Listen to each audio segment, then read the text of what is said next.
The next common problem that I would like to address is using respectively as a technique when you have a list of items that you're trying to tell some details about. And the reason this is a problem is because when you provide multiple values with respectively, usually the reader has to go back and read that list a second time to match up the value with the noun that it goes with. So this requires extra effort on the part of your reader. And it doesn't usually make the sentence any shorter to use respectively. I think that's the reason a lot of authors do it, is they feel like it makes the sentence shorter.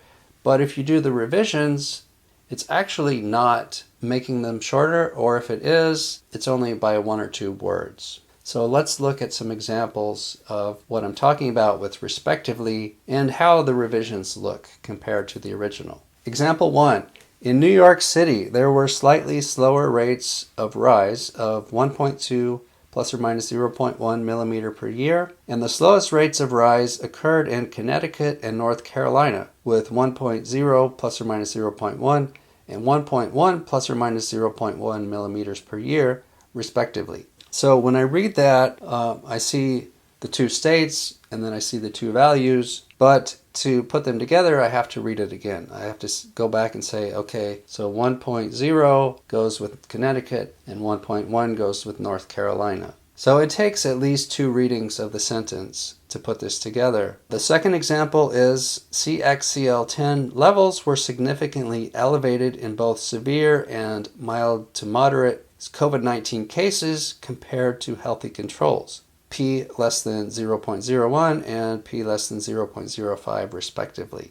And so I have to go back and say, okay, P 0.01 goes with severe and P less than 0.05 goes with mild and moderate. If we revise it without respectively, what we're going to do is put that information directly with the term that it goes with. And so it will look something like this. In New York City, there were slightly slower rates of rise of 1.2 plus or minus 0.1 millimeter per year, and the slowest rates of rise occurred in Connecticut with 1.0 plus or minus 0.1, and North Carolina with 1.1 plus or minus 0.1 millimeters per year. And you can see by looking at the sentences that it's not longer. In the second example, we'll now put the p-values directly after the severe and directly after mild moderate COVID-19 cases.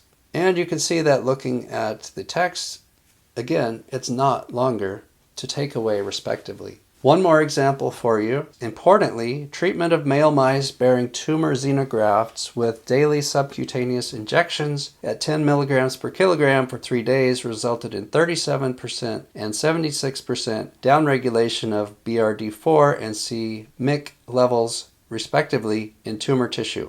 So let's just say this. Importantly, treatment of male mice bearing tumor xenografts with daily subcutaneous injections at 10 milligrams per kilogram for 3 days resulted in 37% downregulation of BRD4 and 76% downregulation of c-MYC levels in tumor tissue. So the length is exactly the same, but it's much easier to read. You don't have to read it twice to match up the numbers with the genes.